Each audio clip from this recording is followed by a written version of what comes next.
Greetings, YouTube. As I've mentioned before, my favorite post-apocalyptic role-playing game is Gamma World 4th Edition. But I collect post-apocalyptic role-playing games. It's not a big genre, but I have quite a few of them. One of my favorites, for a very specific reason, is this. After the Bomb, 2nd Edition, by Palladium Press. Now, for anyone out there who knows anything about role-playing games, you probably have an opinion about Palladium Press. So let me say up front, I don't like the Palladium Press rule system. I think it's bad. I can remember when I first encountered it, when they first released their products way back in the 80s. And when I read it, it struck me as someone had looked at the Advanced Dungeons & Dragons 1st Edition rules and said to themselves, I can do better. And by better, they meant more complex, more arcane, and more muddled. And in that regard, Palladium Press succeeded, because these rules are more complex, more arcane, and more muddled than 1st Edition AD&D. But they do put out some decent supplements. Their fluff is pretty good.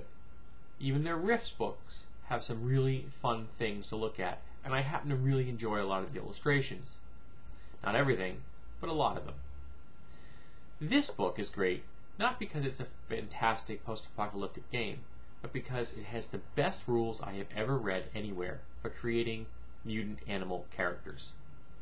Now, the setting here is some kind of undefined time period, I think it's like 70 years, after a nuclear war has pretty much destroyed 99% of humanity. Out of the ashes rise a number of different races of intelligent animals. Some that look very animal-like, and some who look just like humans in that they have 2 arms, 2 legs, they're upright walkers, and some who can even pass as human because they've mutated to the point where they're actually emulating human beings. In particular, a number of the ape groups have mutated to the point where they look very human-like.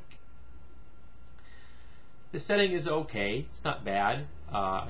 There are lots of mutant powers in the sense that animal abilities, but there aren't a lot of mutant powers in the sense of flying and laser shooting from your eyes and things like that, and that's okay.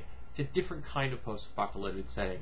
Really, it's all about playing mutant animals in a world rebuilding itself after a war, and the nations that have arisen in that intervening 70 years, and how they interact. It's a little politics, a little warfare, lots of good adventuring, the rediscovering the lost secrets of the past kind of stuff. The setting itself isn't bad, and I've actually used part of this setting in an old Gamma World 3rd Edition game years ago. But the best thing about this game is the rules designed to create mutant animals. They use character points, they call them bio-E points in the game. But the character points are used to build your mutant animal the way you want it to.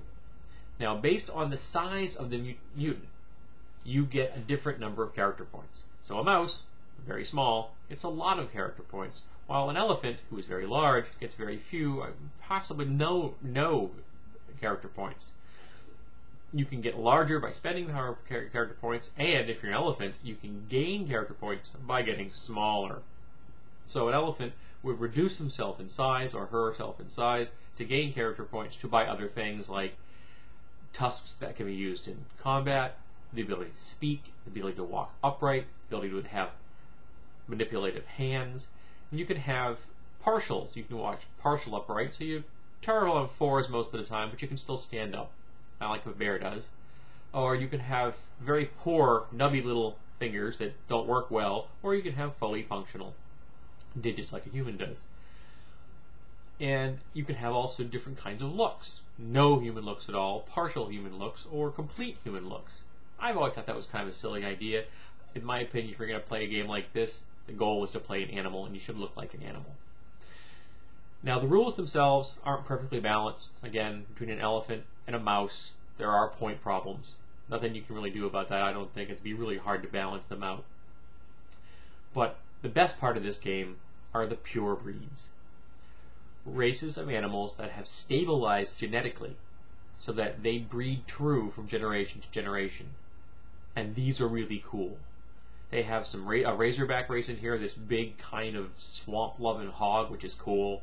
There are a number of pig varieties because pigs were heavily spliced with human genes prior to the war.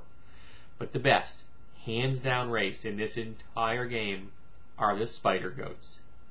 Based on the actual goats in our real world, which have had spider genes spliced into them so that they produce spider silk in their milk. I'm not making this up. Go look it up. But in the game, they've mutated to now have spider characteristics like multiple eyes, multiple limbs.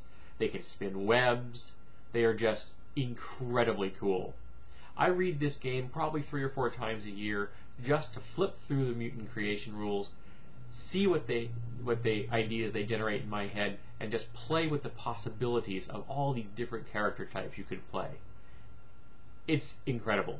There's also an active board at the Palladium site where people talk about new mutants, and I've collected quite a few of those. And there is a blog which I will put a link in the sidebar, which is also very good, which deals with the after the bomb setting.